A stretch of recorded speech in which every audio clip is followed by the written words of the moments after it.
The land of fire and ice, home to some of the largest glaciers and most active volcanoes, Iceland is a country of extreme contrast. It is also the land of light and darkness. Experience the long summer days with nearly 24-hour sunshine and short winter days with only few hours of gloomy daylight. Winters are perfect time to enjoy the magical northern light called Aurora Borealis. Iceland is a Nordic country in North Atlantic Ocean. It is the most sparsely populated country in Europe. Capital and the largest city is Reykjavik, which is where 2/3 of the Iceland population lives. It is known as one of the youngest landmass on the planet. It's only 60 million years old, and it is also one of the last places on earth to be settled by humans. Did I get you excited about learning about this country? Let's start with the flag, the most important symbol of any country. The Iceland flag is a simple blue flag with a white and red Nordic cross, like other Nordic countries' flags. The colors didn't have any meaning when it was designed, but the current interpretation is that it represents the three elements that created the island: fire, ice, and water.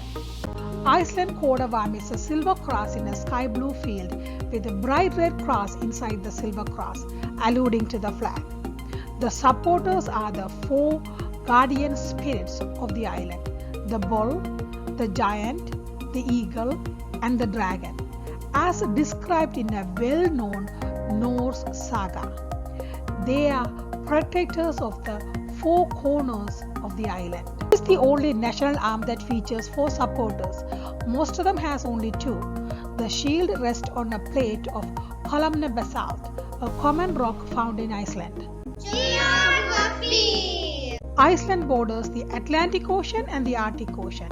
It is the second largest island in Europe after Great Britain and the 18th largest in the world.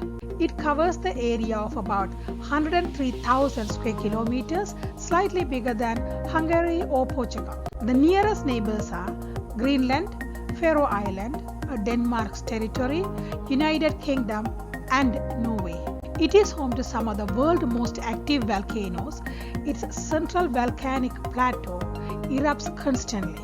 The island is biggest part of Mid-Atlantic Ridge, where Eurasian and American tectonic plate meet and rises above sea level. Much of the terrain consists of plateaus, mountain peaks, and fertile lowland. It is also home to many deep fjords and glaciers. Actually, the largest glacier in Europe is in here. The landscape is stunning, full of waterfalls, geysers, volcanoes, black sand beaches, and steaming lava fields. Climate is cold, windy, and cloudy most of the year, but is warmed by the Gulf Stream that flows in. The winter is not too cold. The average temperature in Reykjavik is around freezing point. The inland areas and the northern coast is slightly colder. Summer is cool. July and August are the warmest. The capital's temperature is around 9 degrees Celsius. History. Iceland history is well documented. A small number of Scottish or Irish monks lived in the island in the early 770. They are believed to be the first semi-permanent residents of the island. Viking explorers sailed around Iceland and determined it's an island in 870. The Norwegian Norse chieftain built his homestead in present-day Reykjavik in 874. Many other Scandinavians followed him with their Irish or Scottish females that they captured as a wife slave. Icelandic parliament called Althing was established in 930 to make laws and resolve disputes. It was believed to be the first parliament of its sort. By the turn of first millennia, Christianity was adapted, but the segment of the population still followed Norse paganism. By the 13th century, original political system created by the original settlers failed to cope with the increased power of Icelandic chieftains. In 1262, Iceland came under the control of Norwegian crown. Life was harsh in Iceland, with infertile soil, volcanic eruption, deforestation, and the unforgiving climate. On top of all that, plague hit the Iceland twice, first in 1402 and then again in 1494, killed half of the island population. In the 16th century, King Christian III of Denmark imposed Lutheranism. Iceland subsequently became an officially Lutheran nation. In the 17th and 18th centuries were trying time for many Icelanders. In 1602, Denmark started to monopolize all Icelandic trade. In 1627, pirates captured hundreds of Icelanders and sold them as slaves. Between 1707 and 1708, smallpox killed more than a quarter of the population. In 1783, Laki volcano erupted. Over half of the livestock in the island died because of all the volcanic flow. Quarter of the population starved to death due to famine. In 1814, following the Napoleonic War, Denmark-Norway was broken up into two separate kingdoms, but Iceland remained with Danish crown. Throughout the 19th century, the climate got colder and many Icelanders immigrated, mostly to Manitoba, Canada. An Icelandic independent movement took shape in 1850. By 1874, Denmark granted limited autonomy and power over internal affairs to Iceland. This was expanded in 1904 and Hannes Hafstein, I'm sure I'm saying the name wrong, Hannes Hafstein served as the first minister for Iceland. Denmark and Iceland signed the 25-year Danish-Icelandic Act of Union on December 1, 1918, in which Denmark recognized Iceland as an independent nation. Based on the agreement, Denmark was responsible for Iceland's defense and foreign affairs. Danish embassies around the world displayed two coat of arms and two flags. During the World War II, Iceland tried to maintain neutrality. After German occupation of Denmark, Iceland government took control of its own defense and foreign affairs. A month later, British troops landed in Iceland to prevent German invasion. In 1941, Iceland became under the protection of United States of America, and the American troops took over the island security. In 1944, Iceland became a republic with Sigbjørn Bjørnson as its first president. In 1949, Iceland became one of the founding members of NATO. And as they say, the rest is history. People and culture. Iceland is home to about 375,000 people. Most of them has Nordic or Gaelic origin. One of the genetic studies indicated that most of the male settlers were Nordic while the women were Gaelic, meaning many settlers of Iceland were Norse men who brought Gaelic women.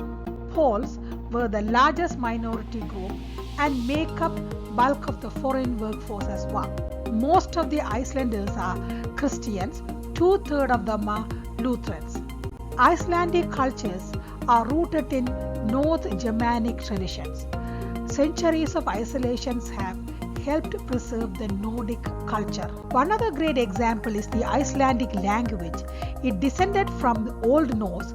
It remains very similar to Norse compared to other Nordic languages.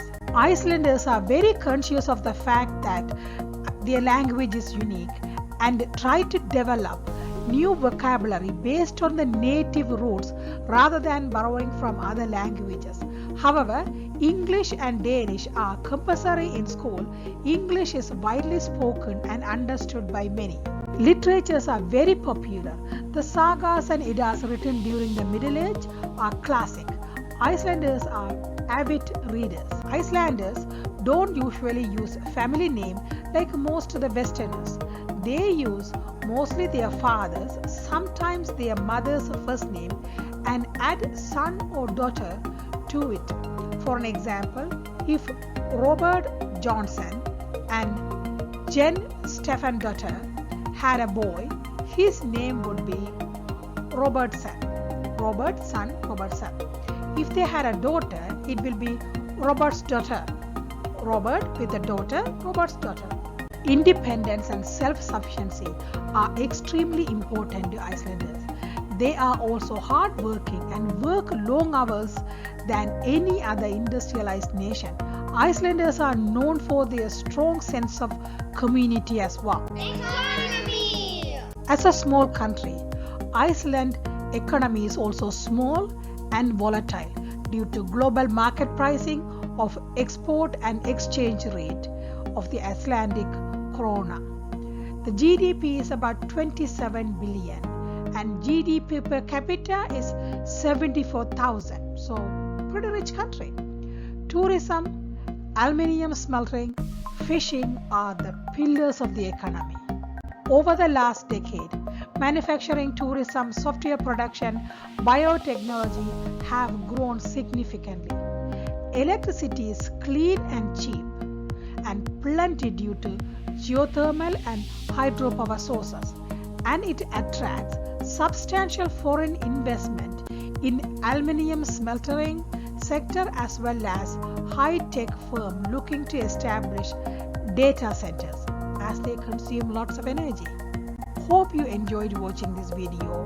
Better yet, learn something new. If you did and if you like this, let me know. Give me a thumbs up. If you don't, give me a thumbs down. Or better yet, let me know in the comment what you don't like about this video. I would love to hear from you. As we are a small channel, we would love to hear from you and improve what we could in the next video. Thank you so much for watching. If you are watching all the way here, I really appreciate you. Bye.